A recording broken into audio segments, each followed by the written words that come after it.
What's going on, guys? Jeff N here, Burke on the screen. I'm going to be playing in a Farragut in this one. Farragut, one of my favorite destroyers in this game. I just started playing with it for the most part, and I'm really liking what I'm getting out of it so far. You guys know me. Battleship and Cruiser are my two main classes I like to play. Destroyer's working its way up in there. You know, I'm slowly starting to get more accustomed and more comfortable playing destroyers. And I like, if I had to choose, gunboat style. Destroyers more than the torping style. So this is 100% a gunboat ship. Okay, you're going to see note 3 destroyers on each side. What's Farragut's strength? Farragut is a anti-destroyer destroyer, right? It's the counter to all the other destroyers. So you see there, fortunately I had AP loaded from the end of the previous game. So I just throw the torps out. You know, we're not concerned about getting hits with these torpedoes.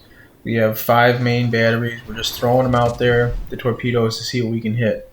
Now if we get a hit out of them, great. If we don't, whatever. Again, those are 2 salvos, 2,300, and something else, another however many, 1,500 plus.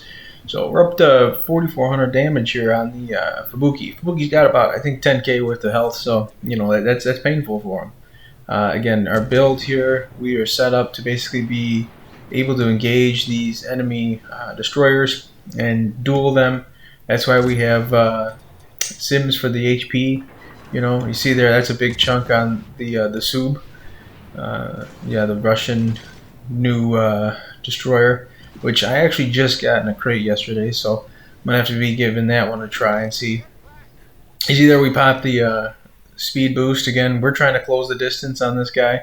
People are telling us to get back. We're not going to. Our job is to basically fight these enemy destroyers.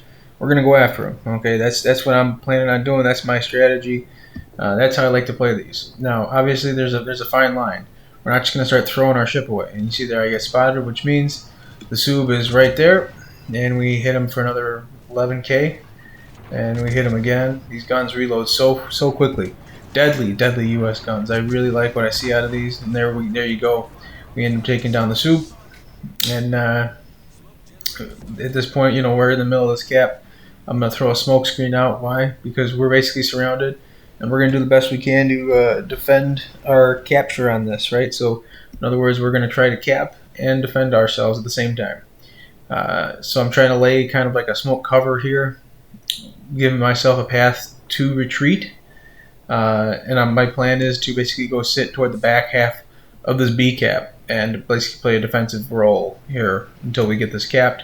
And then again, we're going to go out and we're going to look for these enemy destroyers. Because that's what I like to do in this ship. That's what I think it's good at, and that's what I think this Farragut, while, it's a tier 4, it can absolutely tango with tier 5 ships. It can 100% tango with the tier 5. And speaking of that, there's the Icarus pops up. Okay, and we have that decent rudder on there. Now again, you see the torpedoes, we have them as an option. We're throwing out these big salvos, we're chunking them for like 2k a pop here. Again, we're sending more shells out at them, and I mean, in the trade-off for the damage, I mean, we're just beating them. We're just flat out beating that Icarus, and so there's our second kill. It's the second destroyer. I mean, this is what I'm talking about when I say that this thing is dangerous. Okay, this is a dangerous destroyer, and this should not be slept on. Do not sleep on this ship when you're engaging it. So again, that's a good job by us so far. Again, we're still on this B cap.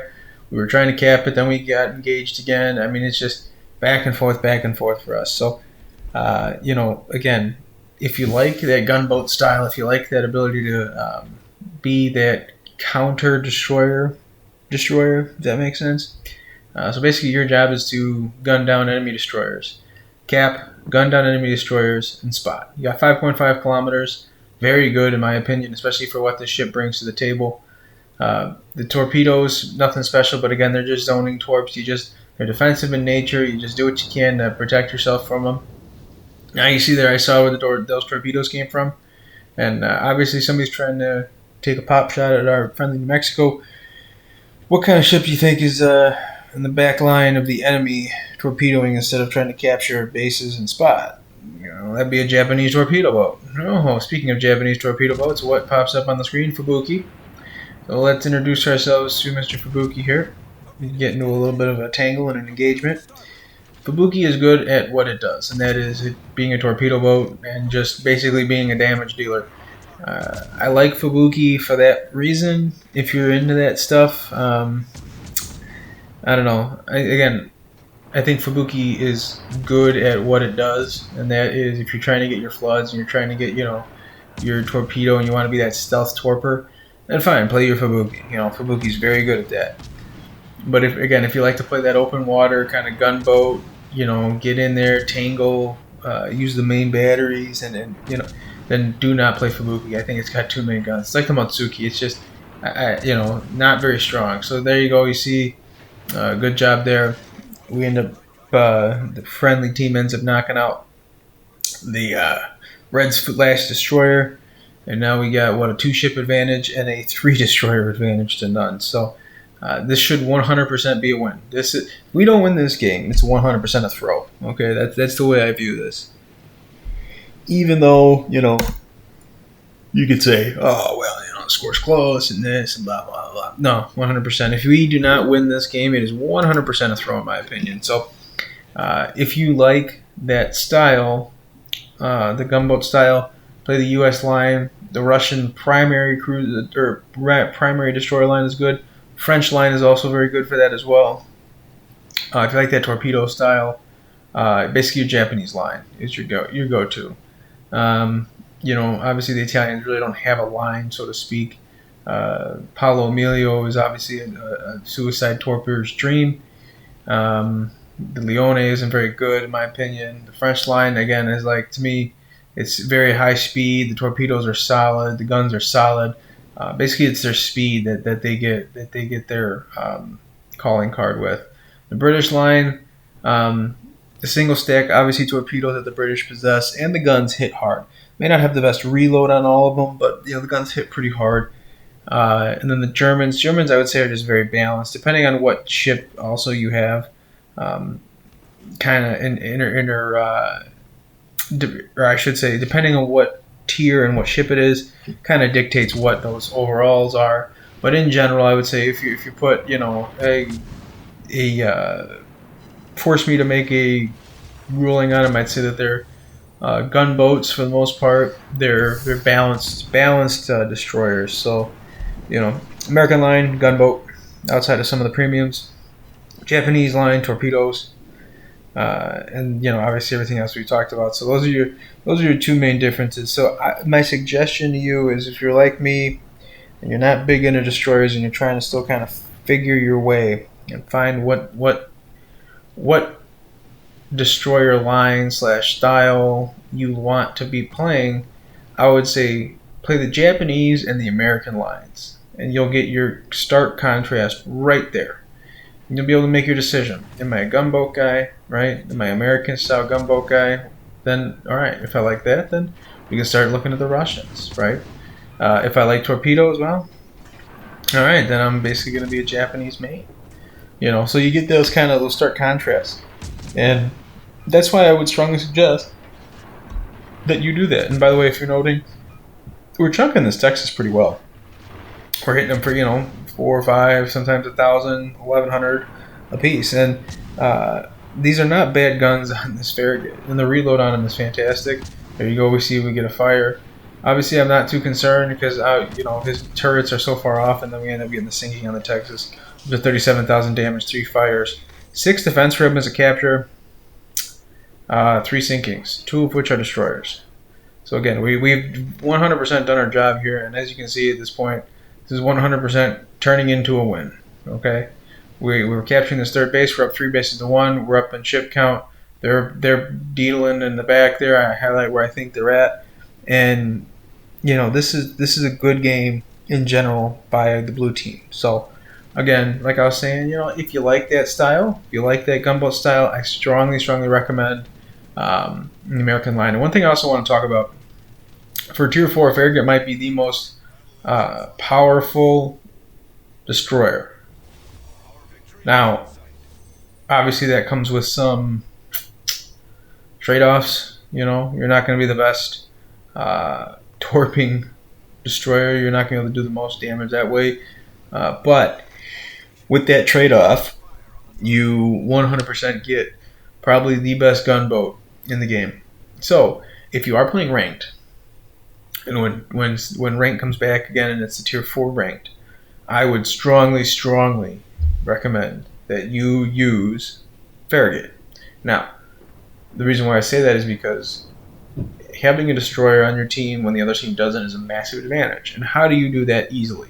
How is the easiest way for you as a destroyer player to ensure that the enemy destroyer is not on the board? That is to go hunt him, find him, and kill him, right? So, that is why I say Farragut is a great choice, because you are going to be able to basically outpace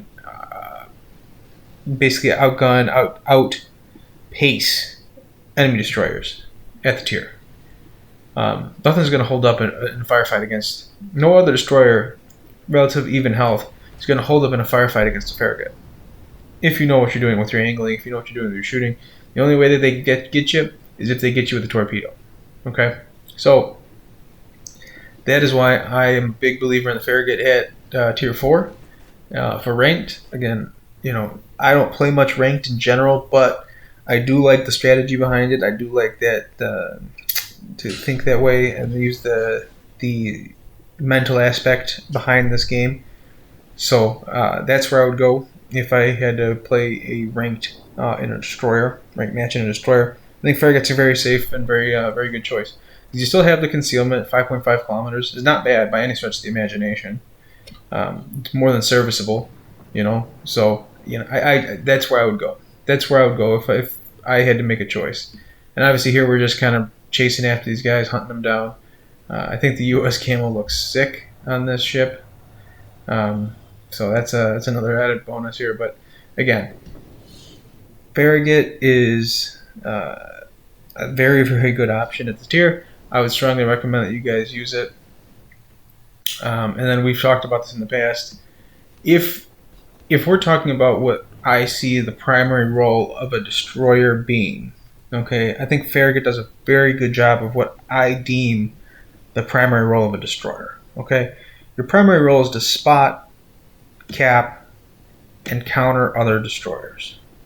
I do not buy into the fact when people say your job as a destroyer is to torpedo battleships. No, that's not. That's those opportunities, if they are presented, fantastic. If you're seeking those opportunities out as your means of playing destroyers, I wouldn't do it. I don't think that it's that juice is worth the squeeze there. You see there, time ticks down. We end up getting our 1,000 points. 3 singers for us in this one. Again, Farragut, check it out. Great option for ranked when that comes back around for tier 4. If you like the video, leave it a like. Please subscribe, guys. We'll see you guys out on the high seas.